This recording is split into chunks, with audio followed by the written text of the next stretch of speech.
Hi everyone! Happy 4th Sunday of Lent! Do you remember what Lent is all about? It's about trying to be more aware of our need for God and for our need to turn back to God and say sorry for when we don't do what's kind or right or loving. Basically, it's a chance to start fresh. And that's why during Lent, we're going to look at some of the miraculous miracle stories of Jesus and how he used his God powers to help give other people a fresh start or a new beginning.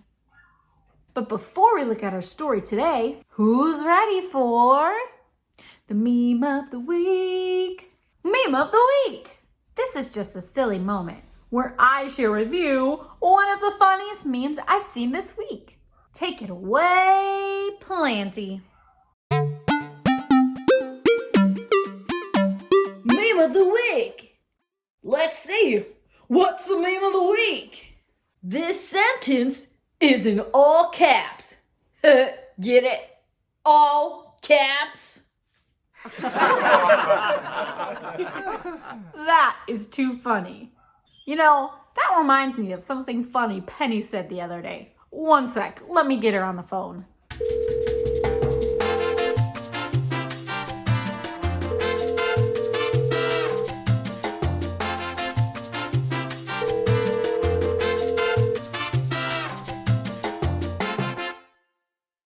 That's weird. No answer. Let me try again.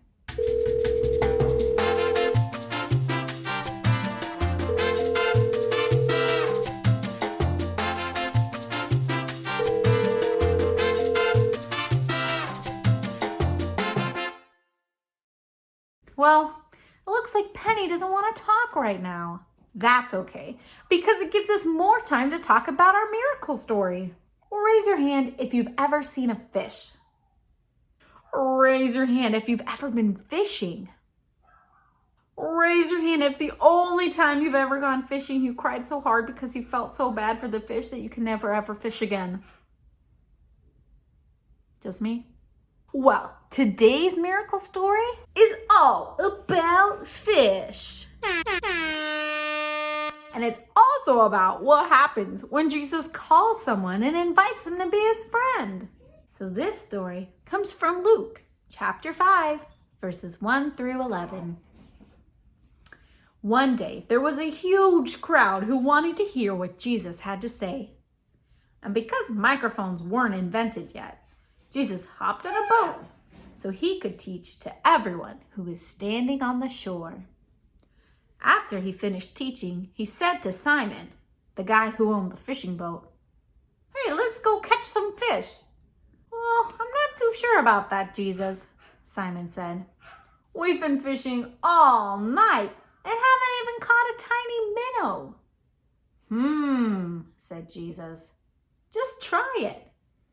Try throwing your fishing nets over the side of your boat and see what happens." So Simon and his fishing friends did. And guess what?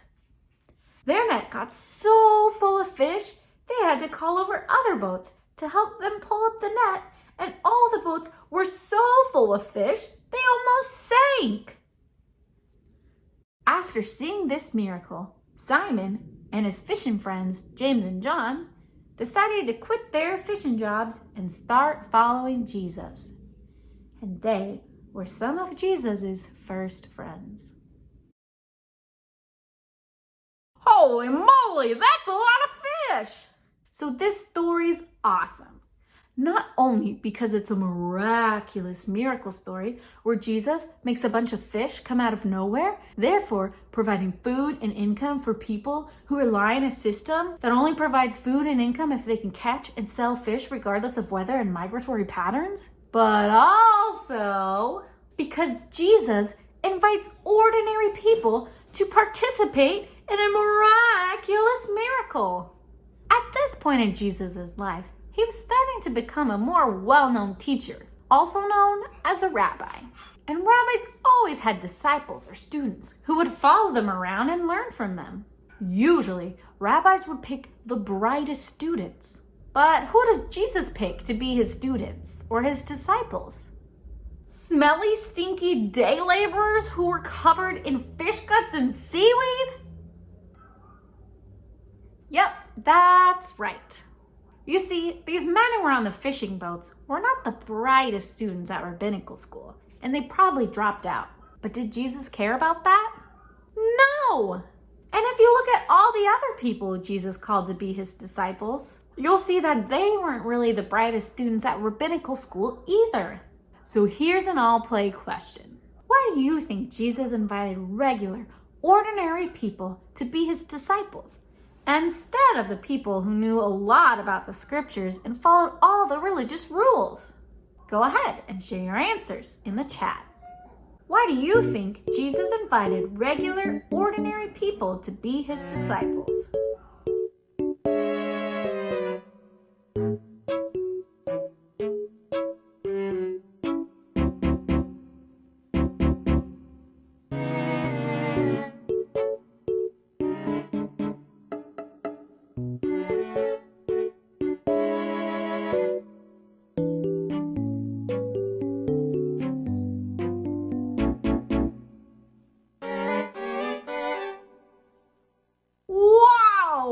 Great thinking. The thing is, we don't really know why Jesus called these specific people, but we do know what this miraculous miracle story teaches us about God's heart. You see, we don't have to be the best, the smartest, the strongest, the fastest, the prettiest, the funniest, or the brightest to be called by God and invited to participate in the miraculous things God is doing in the world. All we have to do is say yes. Or I guess you could say no, because God does give us a choice to listen or not to listen. Just like Penny, who's been ignoring my FaceTime calls. But we learn from the story that when we say yes, even if we're not sure what will happen, or even if we don't think miraculous things are even possible, God shows up and does something miraculous. You know, it could be something as simple as giving your friend a hug when they're sad. Or it could be something like using your allowance to buy a meal for someone who doesn't have a home. No matter what God invites us to do, when we use our listening ears and our open hands, God can do some pretty miraculous things right through you. Even if we don't see it, and even if it's not the miracle we were hoping for. Talk about divine teamwork. So here's my last question for you. What is one thing you are feeling God's inviting you to do to help show God's love to the world? You can keep this question in your heart, or you can share your answers in the chat. What is one thing you feel God is inviting you to do to help show God's love in the world?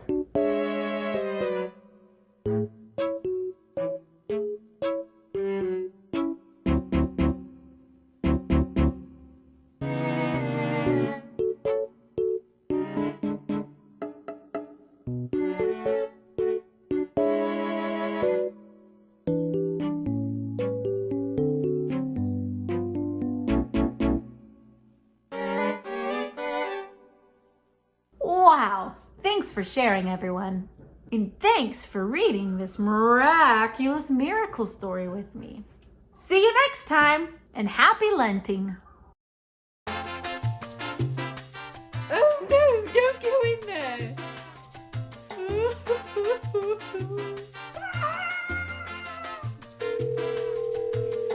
What? Oh, it looks like I'm getting a FaceTime. What is a FaceTime? Back to my show. Oh no, Wanda! Vision! Don't go in there!